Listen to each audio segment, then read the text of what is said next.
नमस्कार, मैं हूं अंकुर और आप देख रहे हैं सत्यहिंदी.com। सत्य हिंदी की खबरें शुरू करें उससे पहले आपको ये बता दें कि सत्य हिंदी का ऐप आ चुका है। उसको डाउनलोड करने के लिए आपको इस वीडियो के डिस्क्रिप्शन में जाना होगा, वहां से आप ऐप डाउनलोड कर सकते हैं। ऐप को आप गूगल प्ले स्टोर से भी डाउनलोड कर सकते हैं। अब एक नजर डाल लेते हैं अब तक की सुर्खियों पर। उत्तर प्रदेश का चुनाव जीतने के लिए पूरी ताकत झोंक रही बीजेपी के सामने सबसे बड़ी चुनौती किसान आंदोलन है। किसान आंदोलन के जवाब में बीजेपी भी अब पूरे उत्तर प्रदेश में ट्रैक्टर रैली निकालने जा रही है। बीजेपी का किसान मोर्चा इन रैलियों का आयोजन करेगा और ये 16 से 30 नवंबर तक निकाली जाएंगी। पार्टी मऊ से इन रैलियों की शुरुआत करेगी। हिंदुत्व को लेकर जारी बहस के बीच कांग्रेस नेता राहुल गांधी ने भी इसको लेकर अब प्रतिक्रिया दी है। राहुल ने कहा कि बीजेपी हिंदुत्व की बात करती है, लेकिन हम कहते हैं कि हिंदू धर्म और हिंदुत्व में फर्क है। राहुल ने कहा कि हिंदू और हिंदुत्व स्पष्ट रूप से अलग चीजें हैं। उन्होंने कहा कि क्या हिंदू धर्म में सिख या मुस्लिम की पिटाई के बारे में है, लेकिन हिंदुत्व में निश्चित रूप से है। इसके साथ ही राहुल ने कहा कि आरएसएस और भाजपा की विचारधारा नफरत वाली है। ये कहना होगा कि इस नफरती विचारधारा ने कांग्रेस पार्टी की देश की प्रेमपूर्ण, स्नेही और राष्ट्रवादी विचारधारा को ओवरशैडो कर दिया है। हरियाणा के गुड़गांव में खुले स्थानों पर नमाज का विरोध आज एक बार फिर से बदसूरत शक्ल में तब्दील हो गया। आज कथित तौर पर हिंदू समूहों से जुड़े सदस्यों ने मुसलमानों को नमाज करने से रोकने के लिए सेक्टर 12A में एक जगह पर कब्जा कर लिया।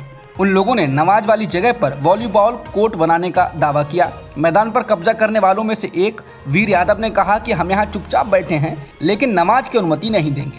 हम यहाँ एक खेल की योजना बनाएंगे, यहाँ वॉलीबॉल कोर्ट बनाएंगे और बच्चे खेलेंगे। नमाज नहीं होने देंगे, चाहे कुछ भी हो।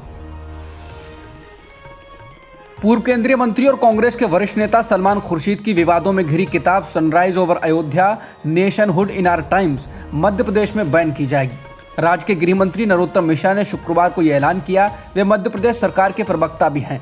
नरोत्तम मिश्रा ने कहा कि सोनिया गांधी को खुर्शीद की किताब के बेहद विवादास्पद अंशों को लेकर कांग्रेस पार्टी का स्टैंड बिना देर किए साफ करना चाहिए।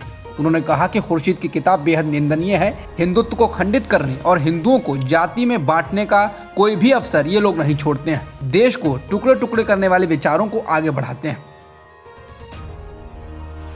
देश की मौजूदा स्थिति और हिंदुत्व की आतंकवादी संगठनों से तुलना को रेखांकित करती हुई कांग्रेस नेता सलमान खुर्शीद की किताब sunrise over Ayodhya nationhood in our times पर विवाद शुरू हो गया है। कांग्रेस के ही लोग खुर्शीद की लिखी हुई कुछ बातों से सहमत नहीं हैं। पूर्व केंद्रीय मंत्री गुलाम नबी आज़ाद ने हिंदुत्व की तुलना इस्लामिक स्टेट से किए जाने का विरोध किया है। उन्होंने गुरुवार को कहा कि हम एक राजनीतिक सिद्धांत के रूप में हिंदुत्व से असहमत हो सकते हैं, लेकिन आईसिस या जिहादी इस्लाम से इसकी तुलना करना तथ्यात्मक रूप से गलत है और चीज़ों को बढ़ा चढ़ाकर कहने के समान है। महाराष्ट्र के मंत्री नवाब मलिक ने कंगना के आज़ादी के विवादास्पद बयान को लेकर कहा कि अभिनेत्री को गिरफ्तार किया जाना चाहिए और दिया गया पद्मश्री पुरस्कार भी वापस ले लेना चाहिए। नवाब मलिक ने कंगना पर हमला बोलते हुए कहा कि अभिनेत्री ने जरूर ये बयान ड्रग्स के प्रभाव में दिया होगा। उन्होंने कहा कि ऐसा लगता है कि कंगना ने ऐसा बयान देने से पहले मलाना क्रीम की भारी डोज ली थी। एनसीपी नेता ने कहा कि हम इस बयान की कड़ी निंदा करते हैं। कंगना रनौत की आज़ादी को लेकर बेहुदी टिप्पणी पर कांग्रेस ने भी निशाने पर लिया है। कांग्रेस नेता आनंद शर्मा ने कहा कि कंगना रनौत का बयान महात्मा गांधी, पंडित नेहरू और सरदार पटेल जैसे साहसी स्वतंत्रता सेनानियों और सरदार भगत सिंह, चंद्रशेखर आज़ाद और कई अन्य क्रांतिकारियों के बलिदान का अपमान करता है। इसलिए राष्ट्रपति जी को रनौत को दिया गया पद्म पुरस्कार वापस ले लेना चाहिए। उन्होंने कहा कि इस तरह के पुरस्कार देने से पहले मानसिक मनोचिकित्सीय मूल्यांकन किया जाना चाहिए, ताकि भविष्य में ऐसे व्यक्ति राष्ट्र और उसके नायकों का अपमान न करें। कांग्रेस नेता आनंद शर्मा ने कंगना रनौत के विवादास्पद बयानों को लेकर कहा कि प्रधानमंत्री को अपनी चुप्पी तोड़नी चाहिए और राष्ट्र को बताना चाहिए कि क्या वह रनौत के विचारों का समर्थन करते हैं। यदि नहीं, तो सरकार को ऐसे लोगों के खिलाफ उचित कानूनी कार्रवाई करनी चाहिए। फिल्म अभिनेत्री कंगना रनौत अपने भीख में मिली आज़ादी वाले बयान पर कायम है। बीजेपी सांसद वरुण गांधी के द्वारा कड़ी आलोचना के बाद कंगना ने भी उन्हें जवाब दिया है। वरुण गांधी को जवाब देते हुए कंगना ने एक इंस्टाग्राम स्टोरी में लिखा है कि मैं इस बात को कह चुकी हूं कि 1857 की लड़ाई पहली क्रांति थी, जिसे कुचल दिया गया। इसके बाद अंग्रेजों की ओर से और अत्याचार हुए और लगभग एक सदी बाद हमें गांधी के भीख के कटोरे में आज़ादी दी गई। इसके साथ ही उन्होंने वरुण गांधी से कहा कि जा और रो अप।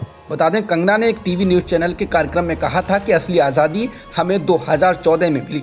उससे पहले की आज़ादी भीख में मिली थी, जिसके बाद वरुण गांधी ने कंगना को निशाने पर लेते हुए कहा था कि इसको पागलपन कहूं या देशद्रोह। मनी लॉन्ड्रिंग मामले में महाराष्ट्र के पूर्व गृह मंत्री अनिल देशमुख की कस्टडी को नवंबर 15 तक के लिए बढ़ा दिया गया है। इससे पहले मुंबई की अदालत ने अनिल देशमुख की कस्टडी फिर से प्रवर्तन निदेशालय को देने से इनकार कर दिया था और उन्हें 2 सप्ताह की न्यायिक हिरासत में भेज दिया था। उन्हें मुंबई के आर्थर रोड जेल में रखा गया था। देशमुख को 2 नवंबर को गिरफ्तार किया गया था।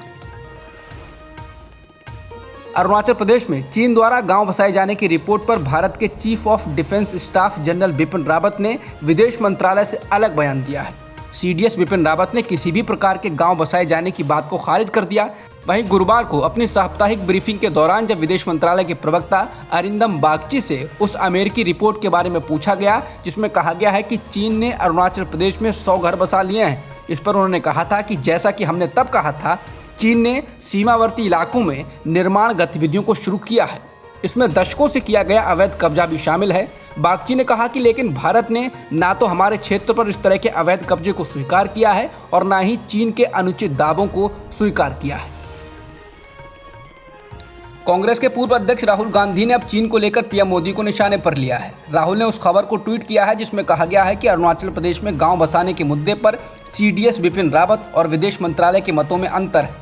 इसको लेकर राहुल ने कहा कि हमारी राष्ट्रीय सुरक्षा से आपराधिक खिलवाड़ की जा रही है क्योंकि मोदी सरकार के पास कोई स्ट्रेटेजी नहीं है और मिस्टर 56 यानी कि मिस्टर 56 इंच डर गए हैं। राहुल ने आगे कहा कि मेरी संवेदनाएं उन जवानों के साथ हैं जो अपनी जान पर खेलकर हमारे बॉर्डर की रक्षा कर रहे हैं, जबकि केंद्र सरकार झूठ पे झूठ बोल रही है।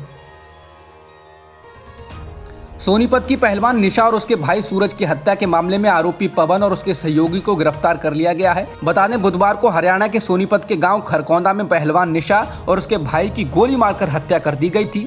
पहलवान निशा की मां भी गंभीर रूप से घायल हुई और अस्पताल में भर्ती हैं। तब से ही पुलिस निशा के कुश्ती के कोच पवन और उसके सहयोगी की तलाश कर रही थी। बता दें, अभी तक हत्या के पीछे का कारण पता नहीं चला है। अब तक की खबरों में इतना ही। बाकी खबरों के लिए बने रहिए सत्यहिंदी.com के साथ। सत्य हिंदी का ऐप डाउनलोड करें गूगल प्ले स्टोर पर।